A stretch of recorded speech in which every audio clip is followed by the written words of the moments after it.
swapping out the springs on the driver's side today, and I forgot to mention one more trick that I learned while working on these is the first time when you compress the spring is the retaining plates here doesn't want to come out. So what you need to do is just tap on it, just like that, and you can see it's starting to come loose. Same thing on the other side. Yeah, just don't damage it. Just kind of give it a little tap, and then it'll come loose. Otherwise, the entire valve is coming down, and that's not good because you're leaking air out of the valves. All right, got the valve springs done. Close up the head with the valve covers, and got all the electronics hooked back up again. Got the rack and pinion back on.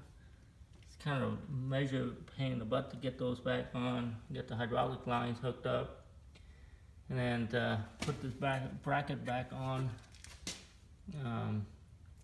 to the brakes, to the anti-lock brake assembly. Got this bracket back on, so you get the alternator back on. Water pump goes back on. Made really good progress. So I'm pretty much back to where I started, with the exception of a new cam and new valve springs. That's it. Took me, what, 3 weeks, 3 weekends on and off to get this much done. So now the fun starts. We'll get the Supercharger bracket on next. Now I'm gonna purely working on Supercharger installation, which is gonna be fun. All right, so the head unit went in. It went in okay. There's some struggles, but I finally got the sequence of which bolt goes in first.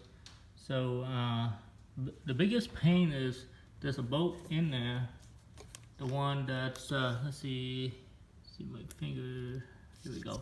So the one in there, you can see it right there. That's the most challenging bolt because I couldn't reach it. That's this spacer in here that got in the way, and all this other junk is in the way. But finally got it bolted and torqued. Everything else here went in really well.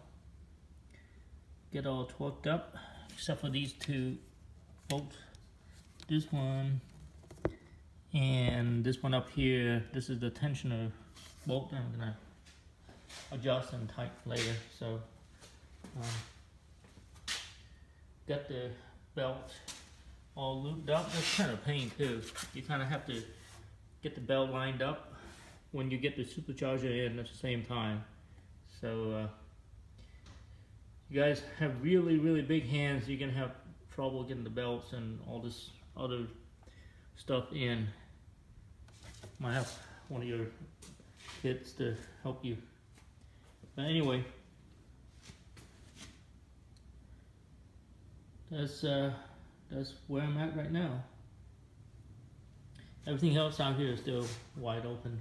I was able to step right in here and stand in there and work on it, which is great. Highly suggest that you guys take your condenser out, everything out of the way, just so you can get in there, get access to it, and just refill it when you're ready.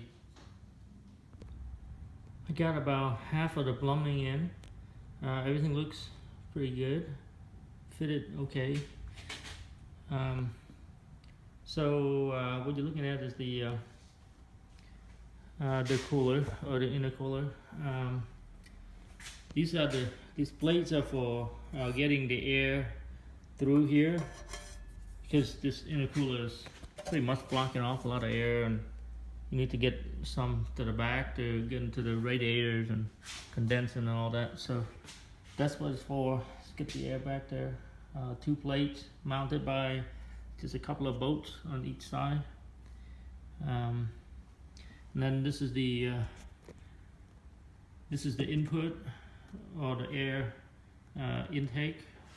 This is the pressurized air that's coming from the supercharger, and it goes up to the supercharger. See if you can get under here. So that's the holes that you were looking at, and it goes in between this way bar and the and this aluminum cross member. So it goes up, and then you can see the supercharger sitting up there. So it's connected right up to there. There's a supercharger there, and so I got that much done so far. So there it is. And what's worth mentioning is this blow-off valve. It's the biggest that you're gonna find in the market. It's called a big bubber, and it is huge. Can't wait to see how this thing sounds. There we go. Big bubber, and ANA put their label on it. I'm pretty sure they subbed this thing out to somebody. Alright, so that's where we're at. See if we can get the car down and show you guys what's on top. Alright, so got the car down, and this is what we're looking at from the top. So quite busy. Superchargers all in and torqued up, ready to go. Oils already included. I got the condenser and the radiator in, sit in place, and got all the plumbing, most of it back anyway, with new hoses for the radiator coolant.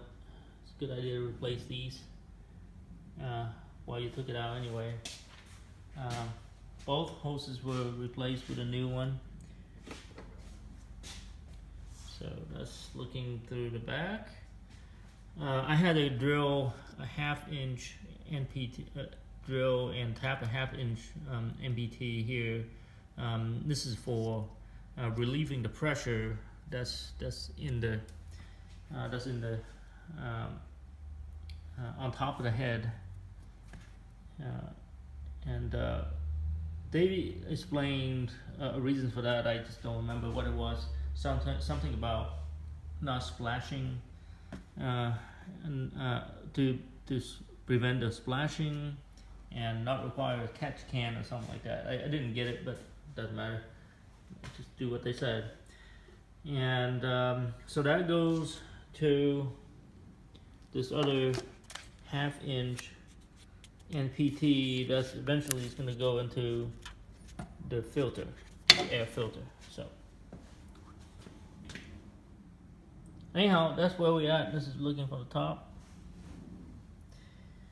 Alright, I'll just keep working on this thing and get it done. It's been like 4 weeks already. Can't wait to get it completed. Alright, so getting the intake pipe to the supercharger has been a pain. I spent literally hours trying to get it fitted. Keep having to trim some more, and finally got to the point where actually can get the pipe in.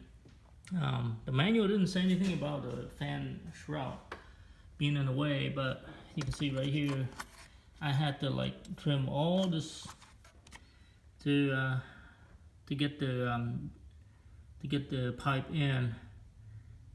Just trial and error until you get it fitted. You don't want to overcut it because it's compromising your structural integrity of your fan shroud. anyway, it's been a major pain.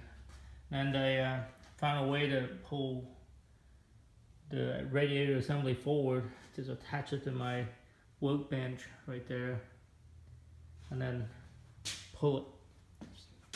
Doing this by myself. It's kind of hard, but you really have to pull this forward to get it fit in there. So anyhow, that's where I'm at.